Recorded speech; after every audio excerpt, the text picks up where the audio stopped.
Hello there. What is going on, everyone? Today we are talking a little bit about Games Workshop and something very cool coming to Age of Sigmar, something that is going to change the game significantly and perhaps could even be an inspiration for other game companies as ways to steer their games in an evolving direction that could really benefit a lot of players.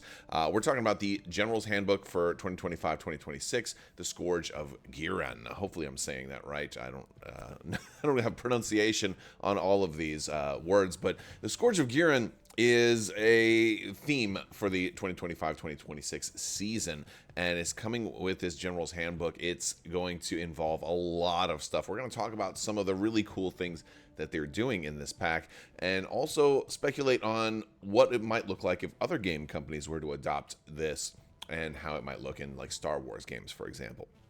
So, if you guys are new here to the channel, we are doing a brand new round of the $25 Amazon gift card giveaway. You just have to be a subscriber and leave a comment on this or one of my videos. It's as simple as that.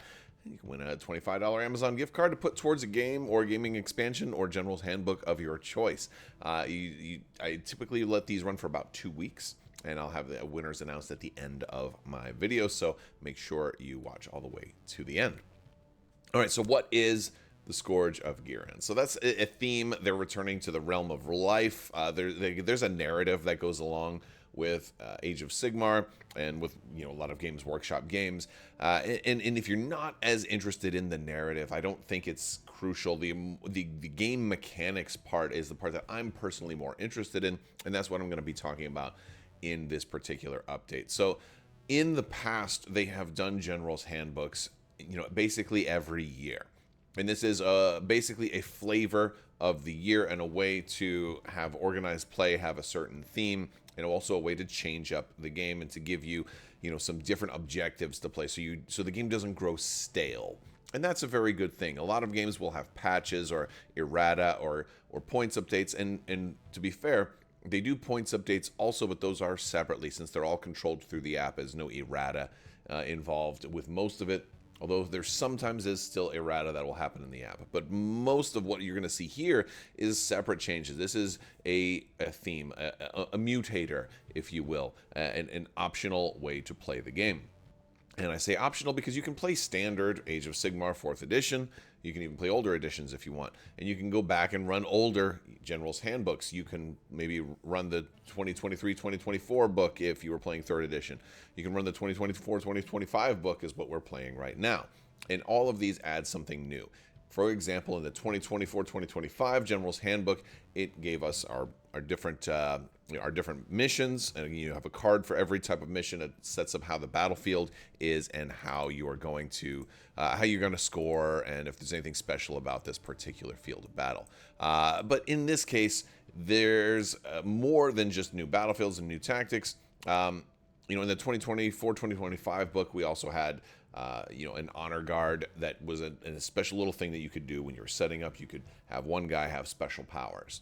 And that was a cool thing, but that was kind of a generic, like, hey, this is a one-size-fits-all change for every army. And what's really cool in the 2025-2026 handbook, otherwise known as the Scourge of Ghyran, we're going to have lots of new stuff for every single army. In addition to rules changes, in addition to the new battlefields, and on top of that, they're also giving us some new objective markers, which is also cool. Although I already have, custom ones done, but it's still a nice thing. So this was really jam-packed, full of super cool stuff, and I want to talk about it a little bit more, and then we'll kind of get into how this could work. Now, there's definitely some resistance to this because it's, hey, here's another box I have to go buy. These typically aren't expensive. They're usually somewhere around $20-$30.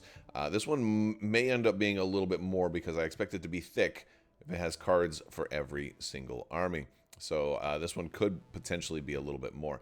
But as much as you play, if you play a lot, I think you're certainly getting a lot out of this. So one of the cool things that they've been doing is they've been previewing the new units, the new all the new stuff that's going to be army specific every week, and those are over on Warhammer Community.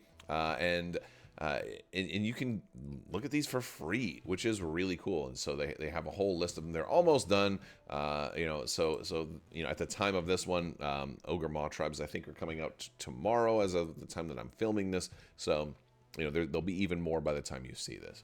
But this is really cool. And so if you look at the previews, one of the things they're giving you is different War Scrolls. If you're not familiar with War Scrolls are basically a unit card. It tells you the unit's stats, everything about a unit, how far they move, how much health they have, their save, their control value for taking objectives, and their attacks. How many dice they roll, what they need to hit, what they need to wound, rend, which is armor reduction, and how much damage they deal. And then all kind of if they have any kind of spell-like abilities, any specific, all of the specific text they have, it's all color-coded for 4th edition. That tells you what phase they happen on, which has been a huge improvement. But they're giving you a completely alternate War Scrolls to run certain models, which is really cool. In addition to that, you're also going to see new artifacts of power. This is for Stormcast Eternals. They're one of the most popular ones, but they're getting new heroic traits and artifacts of power. This is primarily what most factions are getting, is things like this. If we jump over to Skaven, which are also popular this season, Skaven are getting a new battle formation. They're not getting new artifacts of power, but they are getting new heroic trait, a new heroic traits option, and they're getting 2 new War Scrolls. So this gives you an idea of how every army is getting new stuff, but not every army is getting the same new stuff. These are, and the interesting thing about these is that it's an alternate way to run a unit or multiple units. And the cool thing is, you can run multiples of these, but you can't run the Brood Terror, for example. You can't run the old Brood Terror and the new Brood Terror side by side.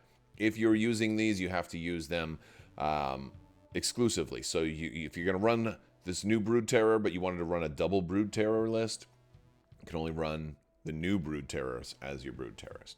And this is really cool for a number of reasons, because for one, it allows them to address perceived weaknesses in certain things. Like there have been people complaining that the Brute Terror doesn't have enough defense, and he can die much too quickly, and that diminishes his value compared to what he costs, and so on and so forth. And that makes sense. So this is in this particular example, for example, they give him a ward save, and they give him the ability to support people who are in front of him, even if he's not engaged. He can kind of lend his weapons to attackers that are faster than him, that are farther forward. Again, he's only a 6-inch move for kind of a large model, and that's not the fastest. So it's something to think about. I believe he's also because he's a monster, he's also ineligible for free moves that the faction gets. So that therefore kind of makes him a little slower. So these are all really nice things. It's a way to run him in an alternate way that could influence future content. This is a great way for them to look at potential changes, say, hey, this is only for a year, and even within this year, it's just optional. You can still, with your friends, you can still play an old battle pack. You can play the base game without all these. This is just an alternate way to play. But I do believe tournaments are actually will be run using this. But again, it's kitchen table play, sanctioned play. You can say, hey, we're going to run last year's battle pack this week, come on down, or what have you. But I think for the most part, people are going to be playing the new one because this one looks really cool for a lot of the different factions. And they're even doing some new stuff. Like one of the new armies that I've been working on is Caradron Overlords. They have some alternate ways to play one of their boats, an alternate way to run a code right. New artifacts of power, no new heroic traits, but they're getting Sky Vessel upgrades. This is a whole new thing. Which is really cool. It's a whole new type of way to upgrade that is unique to Sky Vessels, which happens to be one of the things that the dwarves can do. All of this stuff is really cool, and it all is on top of all the stuff that you'd normally get in a battle pack, because you're still going to have your new...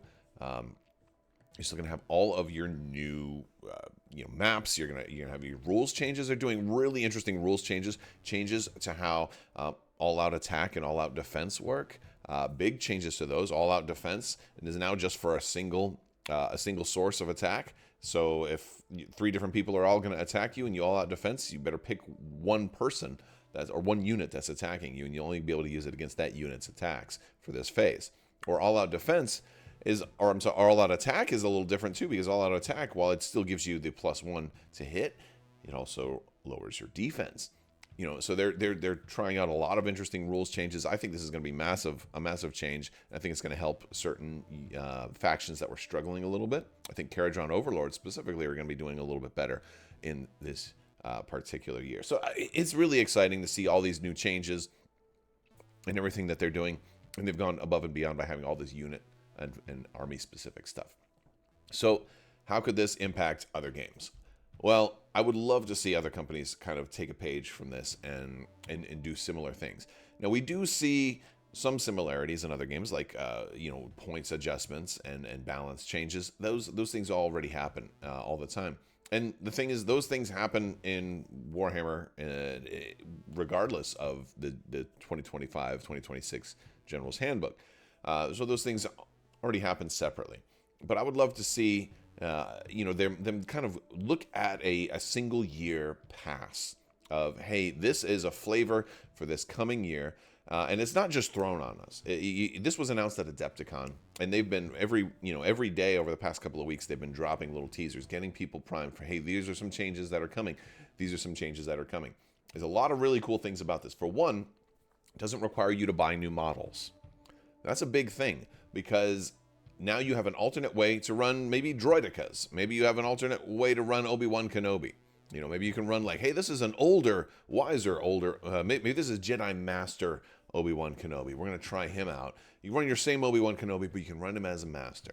Maybe you're running in droidicas in their version 2.6 or version 3.2 or whatever, an upgraded droidica model. But if you're running them, all of your droidicas would have to run in the same configuration. Stuff like that. And this doesn't have to be a permanent change. But this could be a great way to test out new mechanics. Maybe you want a mechanic where they get to shoot 3 times every round, but at a cost, because it does damage to their own unit that can't be repaired, or something like that, right? For example, maybe not that, but you know what I'm saying? If you wanted to try something that was cutting edge, a whole new mechanic, this would be a way for you to try it with people knowing, hey, this isn't a permanent rule change. It's a great way for you to get feedback. Yes, there are playtesting that happens. There's playtesting that happens. There are playtesters, but those are never good enough. And you can tell by looking at the list of credits that there's not like that many playtesting groups. Compare that to when you release a product for the entire world to play, you get more results in maybe a single day or two of global play than you get from months of playtesting, because the numbers game, you can't compete with that. When you have everybody across the planet playtesting this, people are going to find broken stuff. People are going to find stuff that playtesters never find. I've been a playtester before. I know it to be true. Playtesting is great. I'm not trying to say it's not valuable, but being able to do a global change that sort of acts as a playtest is a really cool thing, because it doesn't necessarily have to mean that droidicas would get that change. It might mean that this mechanic worked really good for this other unit that we have planned. And so then you can kind of incorporate some of those changes. Oh, but we learned the problem with that is attacking 3 times no matter what, even if it's a weak attack, triggers suppression, so we can't do that. Things like that. So it's a great way to get a really wide playtest. Or, we've also learned that even though we thought this would be strong, there's a counter that our playtesters missed and that the wider public found within like 2 days, and it's a hard counter, so it's things we need to take in mind. So that basically the year-to-year season of the game is already something that I think more companies should do, but also doing army-specific balance changes that can change each year is a great way to allow for different factions and different people to get a bonus and all of a sudden be able to have new life into maybe a unit that they haven't run. Maybe I don't like B1 battle droids because, for whatever reason, maybe I think they're too flimsy. I don't like white dice or what have you. Well, maybe they get a bonus one year, but maybe I can run only fewer of them, right? You can do all kinds of interesting changes. It can help commanders that don't get used get brought back into the meta for a year, and just give people an excuse to kind of dust off some of the miniatures that they haven't been running lately.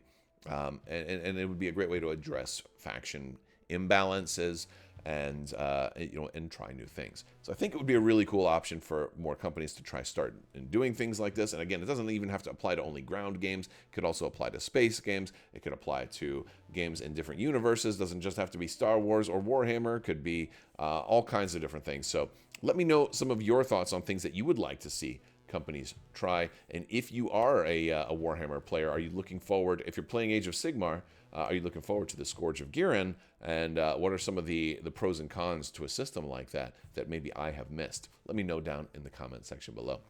That's going to do it for today's video. I want to thank you all so much for watching. Big thanks to my patrons. You guys are out of this world and help make this whole channel possible. I will talk to you later. May the Force be with you. Live long and prosper. Be excellent to each other. Party on, dudes. So say we all. And always wash your socks.